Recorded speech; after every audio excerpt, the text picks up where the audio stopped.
ಪಕ್ಕದ ಮನೆಯ ವ್ಯಕ್ತಿಯ ಹೆಂಡತಿಯ ಮೇಲೆ ಆತನ ಪಕ್ಕದ ಮನೆಯ ವ್ಯಕ್ತಿಯೇ ಕಣ್ಣು ಹಾಕಿದ್ದ.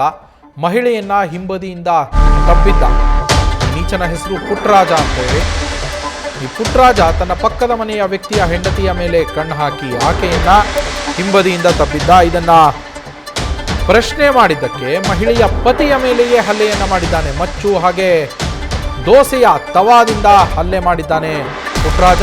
ಸದ್ಯ ಆರೋಪಿ ಪುಟ್ಟರಾಜನನ್ನ ಪೊಲೀಸರು, ಶಂಕರಪುರ ಠಾಣೆ ಪೊಲೀಸರು ಬಂಧಿಸಿದ್ದಾರೆ ಅಂತ ಹೇಳಿ ಮಾಹಿತಿ ಇದೆ. ಶಂಕರಪುರ ಠಾಣಾ ವ್ಯಾಪ್ತಿಯಲ್ಲಿ ನಡೆದಿರುವಂತಹ ಘಟನೆ ಇದು.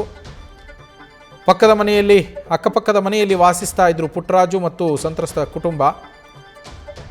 ಈ ಸಂದರ್ಭದಲ್ಲಿ ಸಂತ್ರಸ್ತೆಯ ಮೇಲೆ ಈತ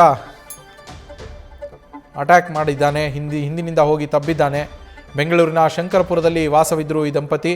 ಅದೇ ವಠಾರದಲ್ಲಿ ಪುಟ್ಟರಾಜ ಮತ್ತು ಆತನ ಹೆಂಡತಿ ಕೂಡ ವಾಸ ಇರ್ತಾರೆ. ಸಂತ್ರಸ್ತೆ ಪಾತ್ರೆಯನ್ನು ತೊಳಿತಾ ಇರುವಂತಹ ಸಂದರ್ಭದಲ್ಲಿ, ತನ್ನ ಮನೆಯಲ್ಲಿ ಆಕೆ ಪಾತ್ರೆಯನ್ನು ತೊಳಿತಾ ಇದ್ದಂತಹ ಸಂದರ್ಭದಲ್ಲಿ ಈತ ಬಾಗಿಲನ್ನು ತೆಗೆದಿದ್ದಂತೆ. ಅರ್ಧ ಬಾಗಿಲು ತೆರೆದು ಆಕೆ ಪಾತ್ರೆ ತೊಳೆಯೋದನ್ನು ನೋಡ್ತಾ ಇದ್ದ. ಅದಾದ ಮೇಲೆ ಪುಟ್ಟರಾಜು ಹೋಗಿ ಆಕೆಯನ್ನು ತಬ್ಬಿದ್ದಾನೆ. ಈ ಘಟನೆ ನಡೆದಿರೋದು ಮೇ 4ನೇ ತಾರೀಕು ರಾತ್ರಿ 8:30 ಸಮಯದಲ್ಲಿ ನಡೆದಿರುವಂತಹ ಘಟನೆ. ಬಾಗಿಲು ತೆರೆದು ನೋಡ್ತಾ ಇದ್ದಂಥವನು ಹಿಂಬದಿಯಿಂದ ಹೋಗಿ ಆಕೆಯನ್ನು ಹಿಡಿದಿದ್ದಾನೆ, ತಬ್ಬಿದ್ದಾನೆ. ಮನೆಯಲ್ಲೇ ಇದ್ದಂತಹ ಮಹಿಳೆಯ ಪತಿ ಮಚ್ಚು ಹಿಡ್ಕೊಂಡು ಈತನ ಹತ್ರ ಹೋಗಿದ್ದಾನೆ. ಆ ಸಂದರ್ಭದಲ್ಲಿ ಎಳ್ನೀರು ಕೊಚ್ಚೋದಕ್ಕೆ ಬಳಸುವಂತಹ ಮಚ್ಚನ್ನು ಹಿಡಿದುಕೊಂಡು ಹೋಗಿದ್ದಾನೆ ಆಕೆಯ ಪತಿ. ಆದರೆ ಆ ಪತಿಯ ಕೈನಲ್ಲಿದ್ದಂತಹ ಮಚ್ಚನ್ನೇ ಕಸಿದುಕೊಂಡು ಪುಟ್ಟರಾಜು ಹಲ್ಲೆಯನ್ನು ಮಾಡಿರುವಂಥದ್ದು.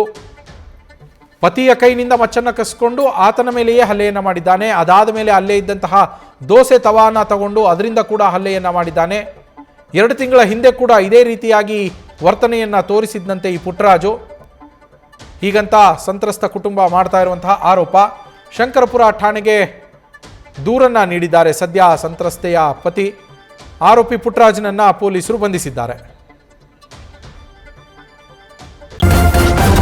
ನ್ಯೂಸ್ ಫಸ್ಟ್, ನಿರ್ಭೀತಿಯಿಂದ ನಿಮ್ಮ ಪರವಾಗಿ.